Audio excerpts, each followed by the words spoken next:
오늘 우리에게 주시는 하나님의 말씀은 창세기 14장 13절부터 16절까지 말씀입니다. 창세기 14장 13절부터 16절까지 이 계시의 말씀을 봉독하는 동안에 살아계신 하나님의 음성을 친히 들으실 수 있게 되길 바랍니다. 도망한 자가 와서 히브리 사람 아브라함에게 알리니 그때 아브라함이 아모리 족속 마므레의 상수리 숲을 근처에 거주하였더라. 마므레는 곧 에스골의 형제요 또 아넬의 형제라. 이들은 아브라함과 동맹한 사람들이더라. 아브라함이 그의 조카가 사로잡혔음을 듣고 집에서 길리고 훈련된 자 318명을 거느리고 단까지 쫓아가서 그와 그의 가신들이 나뉘어 밤에 그들을 쳐부수고 다메섹 왼편 호박까지 쫓아가 모든 빼앗겼던 재물과 자기의 조카 롯과 그의 재물과 또 부녀와 친척을 다 찾아왔더라. 아멘. 오늘 성경 창세기 14장에 나오는 1절부터 나오는 이야기는 굉장히 의미 있는 한 사건을 다루고 있습니다. 여기 4절에 보면 이들이 12년 동안 그돌라오메를 섬기다가 제13년에 배반했다. 이런 국제정세의 변화를 이렇게 이야기하는 이 그돌라오메 왕은 신할과 그 엘람이라고 하는 나라, 지금의 바벨론, 그러니까 바벨론의 그 전 모습인데 그 바벨론이라고 하는 커다란 왕국에서 그들이 소위 독립을 선언하고 나갔어요. 그러니까 이 엘람과 신할 왕이 그것 때문에 이제 화가 나서 전쟁을 일으킨단 말이에요.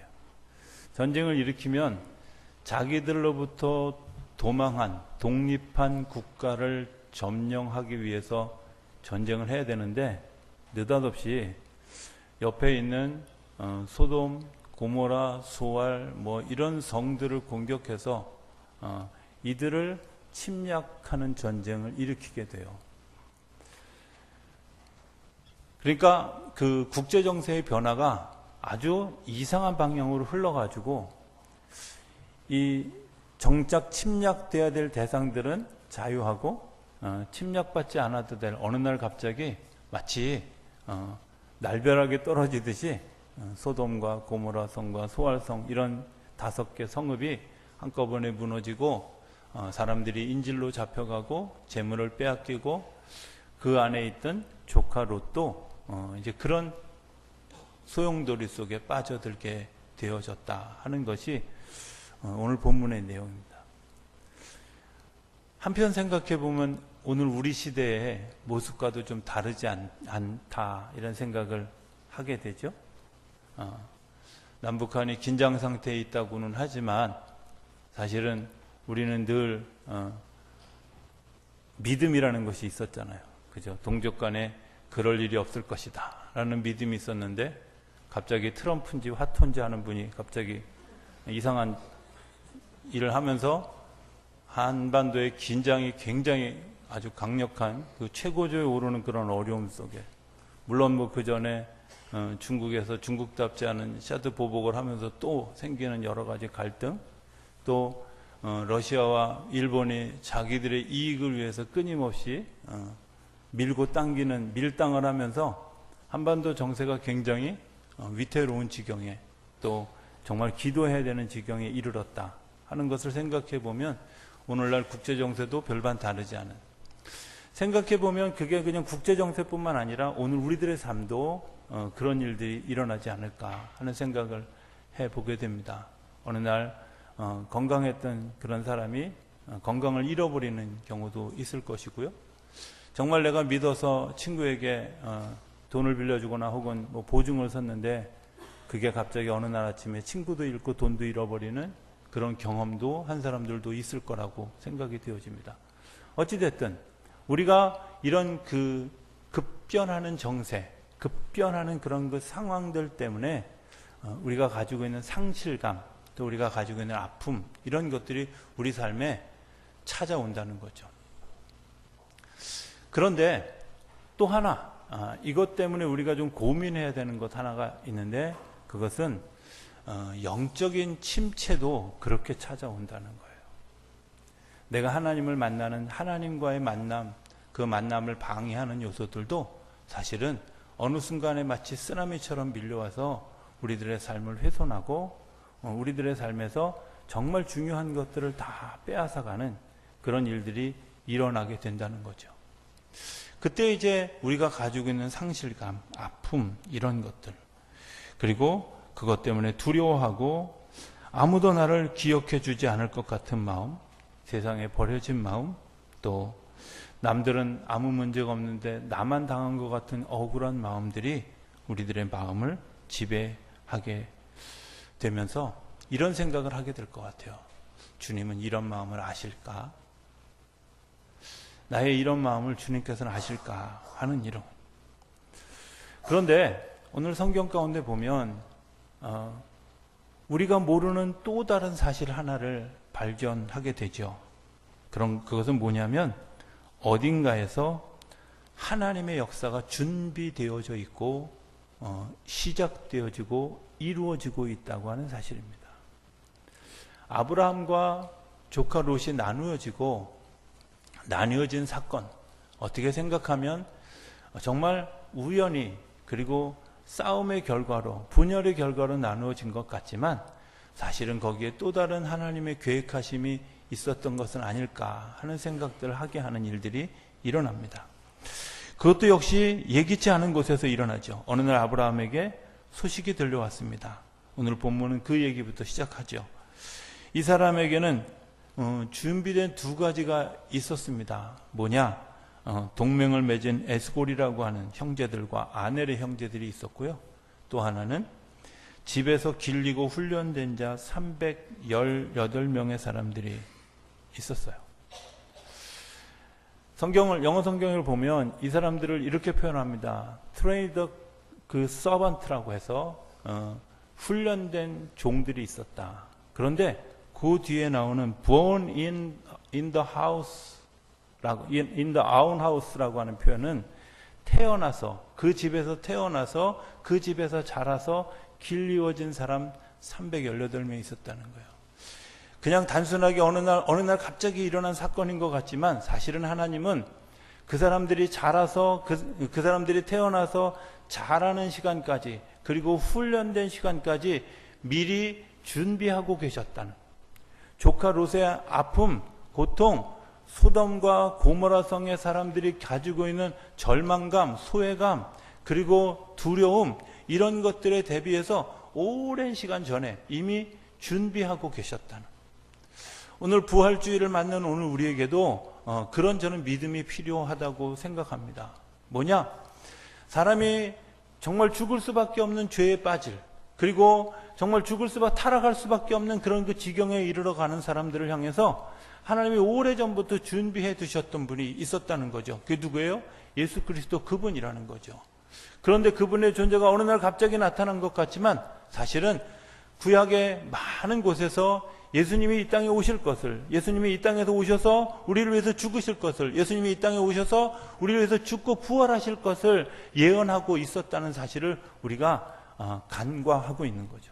하나님 이미 준비하고 계시다는 거죠. 어느 날 갑자기 우연히 되어진 사건이 아니라 정말 내가 절망에 처했을 때, 내가 어둠 속에 처했을 때 그 사실을 보았을 뿐이지 이미 오래전부터 그 일들은 준비되어졌던 일들이라고 하는, 그것을 하나님이 눈여겨보고 있었고 대안을 준비하고 있었다는 겁니다. 그런데 문제는 준비되어져 있다고 해서 다 할 수 있는 건 아니죠. 그죠? 문제는 그 준비된 사람들이 움직여야 하고 또 그 움직임에 어떤 원칙들이 있다고 생각이 되어집니다.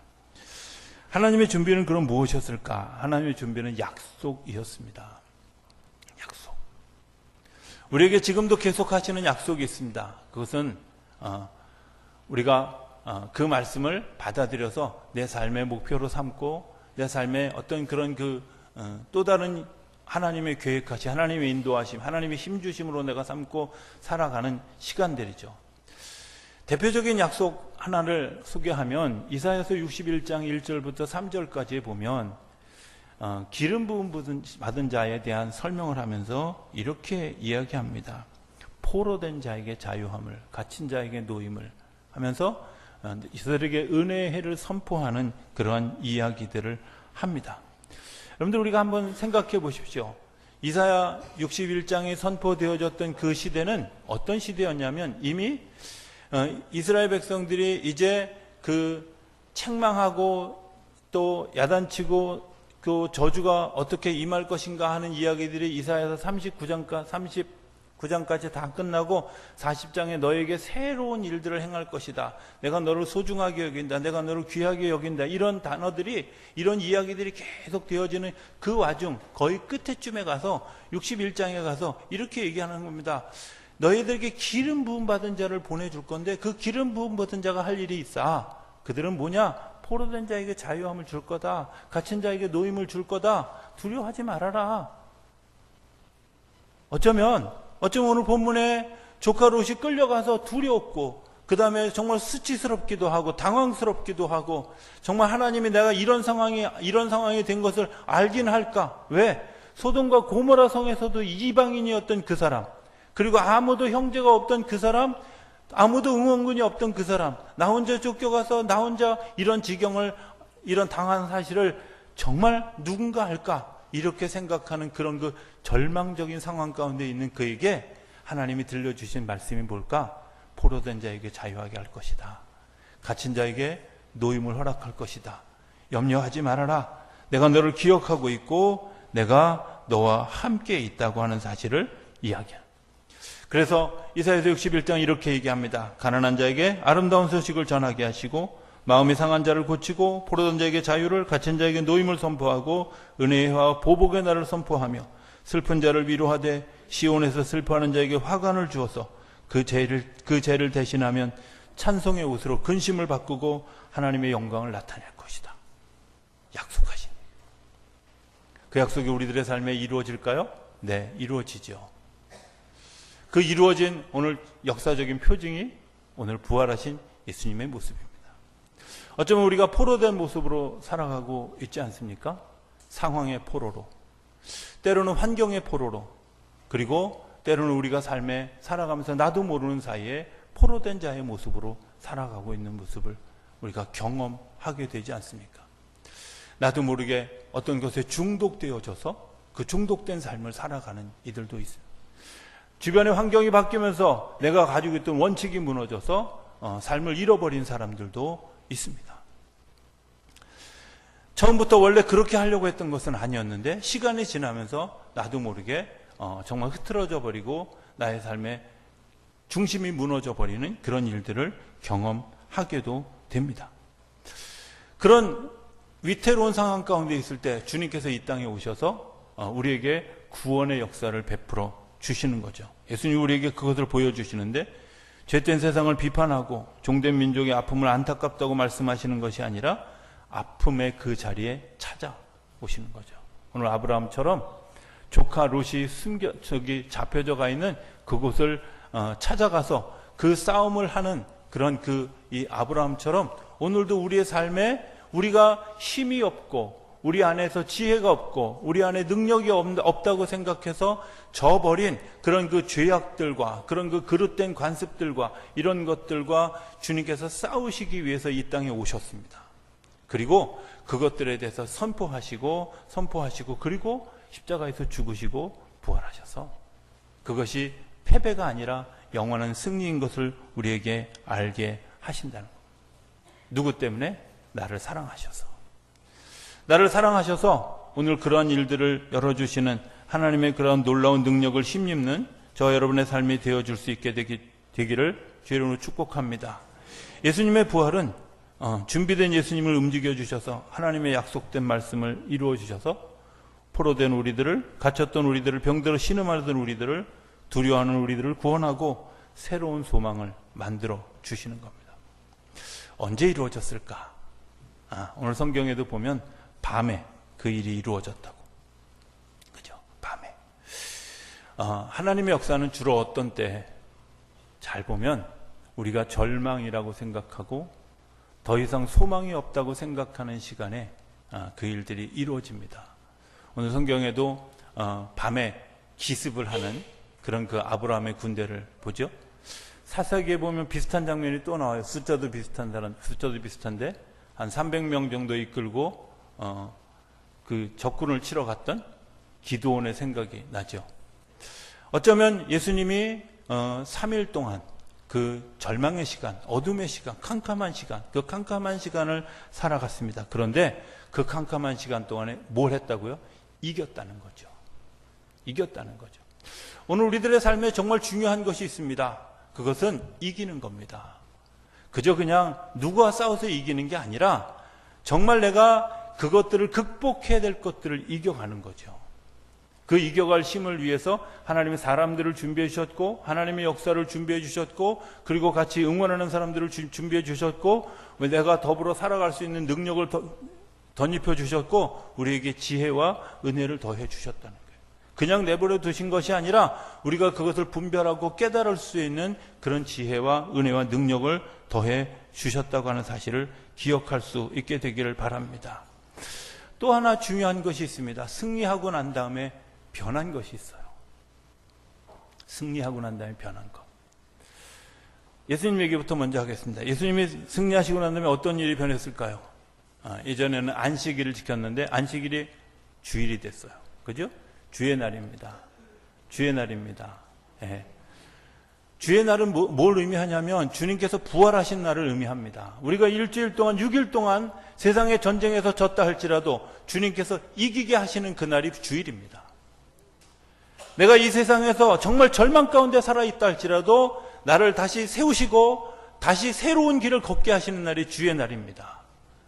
모든 고통이 끊기고 새로운 생명이 시작되는 날이 주의 날입니다. 우리가 6일 동안 수고하고 힘쓰고 지쳐있다 할지라도 주님께서 나를 다시 일으켜 세우셔서 다시 서게 하시는 날이 주의 날입니다.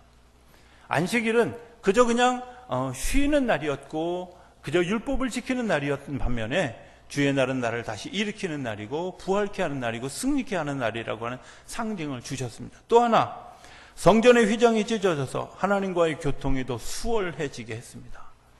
예전에는 성소에서 지성소로 들어간 지성소 하나님의 역사가 우리 가운데 잘 나타나지 않았습니다. 그런데 이제 성령의 인도하심을 따라 그 길을 걸어가는 사람들에게 하나님의 생명의 역사들이 일어나기 시작했고 하나님의 생명의 역사들이 이 땅에서 활발하게 일어납니다.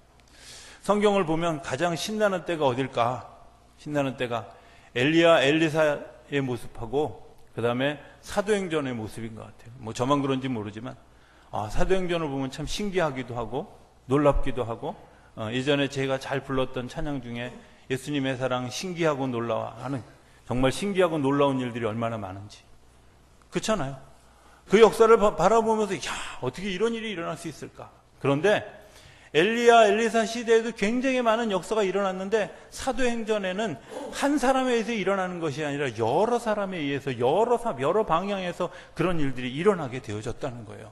예전에 그런 역사가 없었다는 것이 아니라 그 역사가 점점 더 확대되어지고 사도행전 이후의 시대에는 더 많은 일들이 더 놀라운 역사들이 이 땅에서 일어나는 것이 정상이라는 거죠.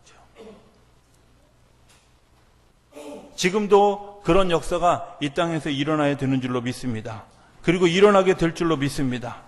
성령님의 오심으로 인해서 우리의 삶의 지혜가 더 풍족해지죠. 풍성해집니다. 그래서 하나님께서 주시는 인사이트가 더 하나 중요한 것은 예수님이 마지막 부활하신 후에 올라가시면서 내가 이 모습 이대로 다시 올 것이다 라는 재림의 약속을 해주십니다.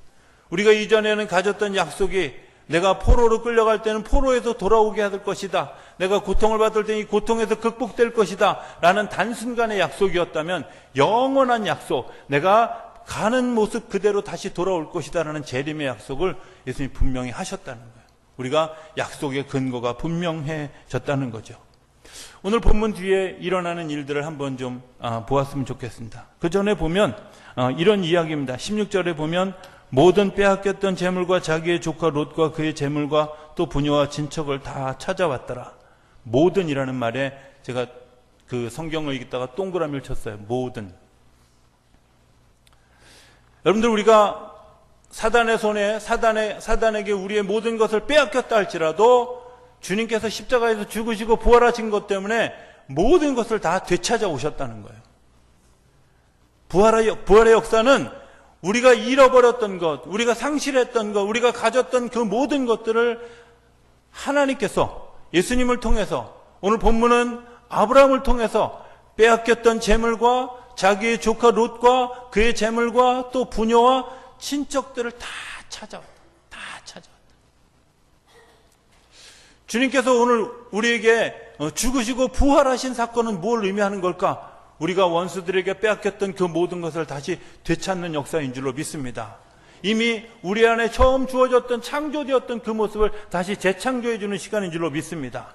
그 재창조해 준 시간, 그 재창조를 경험하고 난 다음에 아브라함이 17절 이후에 행하는 행동이 있습니다. 그게 뭐냐? 멜기세덱이라는 사람을 만납니다. 이 상징적 변화, 뭘 의미할까? 멜기세덱이 상징하는 것은 두 가지를 상징합니다. 하나는 그 멜기세덱을 만났던 그 자리, 그곳이 예배의 장소가 되는, 그리고 이스라엘 국가라고 하는 곳에 처음 시작이 되는 지점이 되어집니다. 이 멜기세덱, 내가 국가의 어떤 그런 굉장히 중심이다, 또 예배의 자리다, 이렇게 생각하고 그 예루살렘의 한 상징으로 멜기세덱이 나타납니다. 멜기세덱은 정의의 임금이기도 하고 또 정의의 왕, 혹은 또 구원을 베푸시는 자로 우리에게 다가오기도 합니다. 그런데 그 구원을 베푸시는 그 분에게 아브라함이 자기가 당연히 누려야 될 노획물을 그 멜기세덱에게 다 11조를 내고 다 바칩니다. 많은 사람들이 이렇게 얘기합니다. 바보 같은 짓이다. 저는 여기에 굉장히 중요한 의미가 있다고 생각합니다. 그것은 그 전쟁의 의도와 그리고 그 전쟁 후에 어떤 역사가 일어나는가 하는 것을 좀 돌이켜 봐야 된다는 겁니다. 단순히 누군가를 위해서 내가 영토를 넓히기 위한 싸움이 아니라 누구를 구원하기 위한, 내가 그 사람을 사랑하기 때문에 내가 투쟁하기 위한 그런 전쟁을 한 겁니다. 여기에는 무엇이 들어있어요? 하나님의 의도와 하나님의 계획과 하나님의 도우심과 하나님의 지혜 주심이 그 안에 있다는 거예요. 오늘 우리가 싸움을 싸워야 되는데 어떤 싸움을 싸워야 될까? 그것은 하나님이 도우시고 하나님이 인도하시고 하나님의 계획하심을 가지고 나아가는 싸움들을 싸워야 되는, 하나님이 계획하신 이 일들, 그 속에 무엇이 들어있냐면 사랑이라고 하는 것이 들어있습니다. 미움이 들어있는 것이 아니라, 그들이 미워서 전쟁을 하는 것이 아니라 내 조카 롯을 구원하기 위해서, 포로되어 있는 사람들을 구원하기 위해서, 갇힌 자들을 구원하기 위해서, 마음이 상한 자들을 구원하기 위해서 그 싸움을 시작했고, 그 싸움의 열매로 되어진 이 모든 노획물은 내 것이 아니라 하나님의 것이라는 겁니다. 오늘 우리들의 삶의 자리에서 우리가 삶을 살아가는 또 다른 삶의 방식을 하나 돌이켜 보아야 된다고 하는데, 내가 삶을 살면서 어떤 마음으로 내가 돈을 벌고 또 산업활동을 하는가 하는 것을 한번 돌이켜 봐야 됩니다. 그저 내가 먹고 내가 누리고 내가 사랑하는 삶에 이것이 전부일까? 아니면 내가 수고하고 애쓴 것들, 하나님이 나에게 허락하신 것들을 통해서 내가 누군가를 구원하고 누군가를 세워가고 누군가에게 은혜를 베푸는, 하나님께서 주시는 그런 그 은혜의 강물이 넘치는 것들을 어떻게 내가 흘려보낼 수 있는가를 고민한다면, 어쩌면 이렇게 드려지는 예물은 굉장히 훌륭하고 아름다운 열매를 맺게 되어질 것이라고 믿습니다. 이 단 하나의 사건이 예루살렘이라고 하는 성이 세워졌고 예루살렘 성전이 세워지는 기초가 되어졌습니다. 저는 이렇게 생각합니다. 11조는 하나님의 사랑이 승리했음을 고백하는 것이기도 하고, 하나님의 사랑이 오늘 내 안에 있음을 고백하는, 내가 하나님의 마음으로 삶을 살아갈 수 있다고 하는 것을 고백하는 그런 일들이라고 믿습니다. 그 사랑이 승리했음을 고백하는 것입니다. 사랑한다는 것은 뭘까? 사랑하는 사람에게 무엇을 해줄 수 있는가 하는 것이라고 생각합니다. 소외되고 두려워할 때 내가 돕고 세워가고, 그 소식이 들려진 것이 나를 통해 하실 일이라고 하는 사실을 인식하고 움직이고, 하나님의 지혜를 구한 전술을 통해서 어둠의 세상에서 빛으로의 변화를 만들어가고, 그것을 통해서 하나님의 사랑의 통로가 되어지는 것, 그게 사랑함의 열매인 줄로 믿습니다. 예수님의 부활은 이런 사랑의 고백입니다.